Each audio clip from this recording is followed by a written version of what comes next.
Nous sommes en présence d'Alain Bittard, bonjour. Bonjour. Vous êtes responsable de cet espace Institut des cultures arabes et méditerranéennes. On a l'impression que c'est la source de la langue en fait. Disons, c'est un espace qui est depuis très très longtemps au Salon du Livre à Genève. Sous votre charge?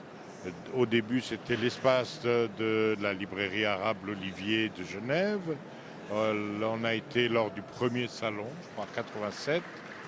Et le but est toujours le même, créer des passerelles entre les cultures du monde arabe et l'Occident et l'Europe, faire découvrir des aspects des cultures arabes qui soient des aspects positifs. Oui, alors évidemment, on va sur les pointes des pieds. C'est de plus en plus difficile. Oui, et là, vous pouvez en parler en connaissance de cause. On sait qu'au salon, il fut un temps où il y avait des gens pas forcément politiquement très, très recommandables. Il y a eu une mise en garde et un peu... Ça, c'est très difficile. Pourquoi? Parce qu'il y a la haine, il y a les religions, il y a... Non, je crois qu'il y a un certain nombre de règles dans le domaine de la culture à respecter. C'est que chacun peut présenter sa culture dans la mesure où il y a le respect des autres. Dès lors que vous voulez imposer quelque chose aux autres ou interdire quelque chose aux autres, vous sortez de ce que j'appellerais les lignes rouges du vivre ensemble et puis de la laïcité et de la démocratie. Non au prosélytisme et non à la censure. Tout à fait.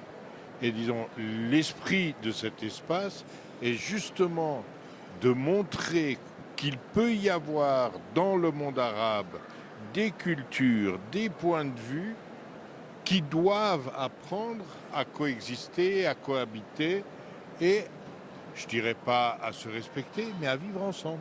Mais ça veut dire qu'il faut que les gens, le public dont vous parlez, il faut qu'ils sachent lire et qu'ils soient intéressés à la lecture. Mais il y a des gens qui sont intéressés à la lecture. Bon, on a un problème dans le monde arabe, c'est que nous avons quand même une culture orale qui est beaucoup plus développée, à savoir la poésie, à savoir la transmission par l'oral que par l'écrit. Ensuite, il y a eu une domination, je dirais, de l'apprentissage de la langue arabe par le Coran. Donc, un lien inextricable entre la langue et la religion. Oui. Et nous, actuellement, ce que nous faisons, c'est d'essayer de mettre en avant le côté, justement, multiple de l'utilisation que l'on peut faire de la langue arabe. Nous avons actuellement sur notre stand une conférence d'un auteur marocain de langue française qui s'appelle Fouad Laharoui, qui est en train de présenter des tableaux d'artistes arabes.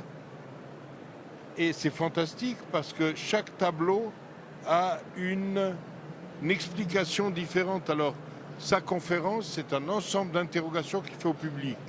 Et c'est fantastique parce qu'il interroge une personne du public d'origine marocaine, par exemple, qui va décrypter immédiatement un tableau dans lequel une personne d'origine européenne va le comprendre totalement différemment. Et il a fait cet exercice durant 1h30, c'était très très intéressant. On n'est pas loin de l'histoire enseignement, c'est une attitude très soufie, ça. On prend les choses et on respecte le point de vue que vous pouvez en tirer.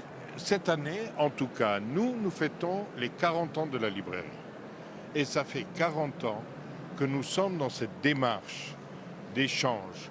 On organise aussi bien des cafés sagesse, où nous avons le grand rabbin avec le pasteur, avec le psychiatre musulman, avec le moine bouddhiste, et ça parle de sujets.